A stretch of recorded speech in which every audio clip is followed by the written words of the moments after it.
All right, today we're diving into an absolutely massive public health battle being fought across India.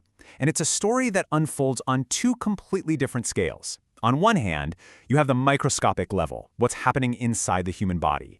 And on the other, you have this nationwide fight across a country of over 1 billion people. It's a battle against a tiny, ancient enemy that has some truly devastating consequences. So let's meet the villain of our story. This is Filariasis bancrofti. It's a tiny, thread-like parasite. It looks almost harmless, right? But this little worm is the cause of a disfiguring disease that has plagued humanity for centuries. And get this, in India, it's responsible for more than 99% of all cases. The disease it causes is called lymphatic filariasis, or just LF for short. Now, the World Health Organization classifies this as a neglected tropical disease, one that typically hits impoverished communities the hardest. But here's the thing. For India, this disease is anything but neglected anymore. It's become a national priority, something they are determined to eliminate completely. Okay, so how does this tiny worm cause so much trouble? Its journey is actually pretty clever. It all starts with a bite from an infected mosquito. That bite passes larvae into a person's body. Those larvae then make their way to the lymphatic system where they mature into adult worms. Then, those adult worms start producing millions, literally millions, of tiny baby worms called microfilariae. These little guys just circulate in the blood, basically waiting for their Uber, another mosquito to bite the person, pick them up, and carry them to the next host. And boom, the cycle continues. And this slide really nails it. Here are the two key players in this whole drama. You've got the parasite on the left, and its partner in crime, the Culex mosquito, on the right. If you want to stop the disease, you have to break the link between them. You've got to shut down that mosquito taxi service for good. All right, let's look at how this hidden microscopic infection turns into a very visible and life-altering burden for millions of people. First, just let this number sink in for a second. 740 million. As of 2023, that's how many people in India live in what are called endemic areas.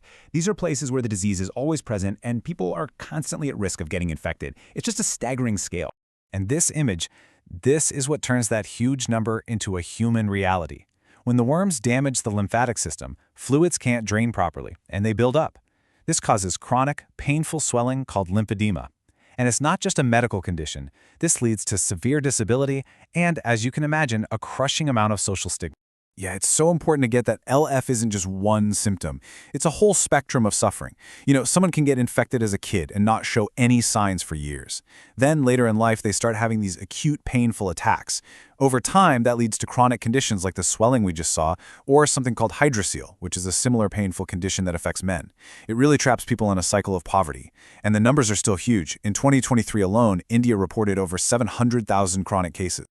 Okay, now we're going to take a really fascinating detour into the biology of this parasite, because it has this bizarre, incredibly precise internal clock that is absolutely key to its survival. So here's the mystery that baffled scientists for decades. When health workers would take blood samples, they found that the microfilaria, those baby worms, were only in the blood late at night, after about 10 p.m. During the daytime, poof, they'd vanish. So the question was, where on earth do they go? Well, the answer is this incredible mechanism called the oxygen barrier. It works like this. During the day, when you're up and active, the oxygen levels in the blood leaving your lungs are really high. This high oxygen acts like a stop sign for the worms, and they get trapped in the tiny blood vessels of the lungs. But at night, when you're resting, that oxygen difference between your arteries and veins gets smaller. The barrier comes down, and the worms are suddenly free to swim right through the lungs and into your bloodstream, all throughout your body. I mean, how smart is that? It is a truly brilliant evolutionary adaptation. The parasite has perfectly synchronized its daily schedule with its ride. It floods your blood with its offspring at the exact time its main carrier, that Culex mosquito, is most active and out looking for a meal. It makes sure it's in the right place at the right time to keep its species going. So we've seen the parasite and the devastation it causes. Now let's look at the massive, coordinated strategy India has put in place to fight back. In 2023, India launched this enhanced five-pronged strategy. And this is not just about handing out pills. It's a full-on, comprehensive attack plan. You've got mass drug administration to stop the transmission cold. You have management for people already sick. You've got early detection. You've got vector control to manage the mosquitoes. And then you have collaboration, using technology to tie it all together. They're hitting it from every single angle. The absolute cornerstone of this whole thing is mass drug administration, or MDA. And this is a monumental effort. We're talking about health workers going door to door, providing free preventative medicine to entire communities at risk. The whole idea is to treat everybody at once, to just completely break that chain of transmission. But, it's not enough to just hand out the medicine. To make it work, health workers use what's called directly observed consumption. That means they actually watch people take the pills. It sounds simple, but that one act is so vital for making sure enough people take the medicine. And it requires an incredible amount of community trust and mobilization. And that's what this shows so well. The fight isn't just medical, it's social. Community advocacy and education are absolutely essential. Health workers have to explain why even healthy people need to take the medicine. They have to build trust, and they have to fight that social stigma. This war is won on the ground, one conversation at a time, in villages and neighborhoods. Okay, so with this huge strategy in place, how's India actually doing? Let's take a look at the progress of what could honestly become one of the greatest public health triumphs in history. This map gives you such a powerful snapshot of their success. Every single green area you see represents a district that has stopped the transmission of LF and doesn't need mass drug administration anymore. You can literally watch the progress spreading across the country. It's incredible. And the numbers totally back this up. As of 2023, out of 345 districts where this was a problem, 138, that's 40%, have already won the fight. They've stopped the mass treatments.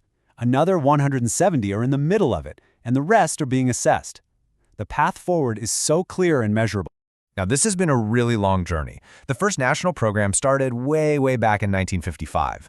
But you can see on this timeline these key moments where things really sped up, joining the Global Resolution in '97, scaling up the Drug Administration in 2004, and then these accelerated and enhanced plans in just the last few years.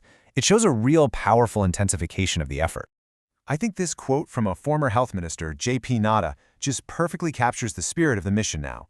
It's not about whether it can be done anymore, it's about a national, collective determination that it will be done. It's a powerful statement of resolve. And that really brings us to our final thought. The scale of this ambition is just historic. No one has ever eliminated a disease like this from a population this big. It's an incredible testament to the power of public health, to the dedication of millions of frontline workers, and to a nation's collective will to end the suffering caused by this tiny, thread-like worm. The fight's not over yet, but for the very first time, the end is actually in sight.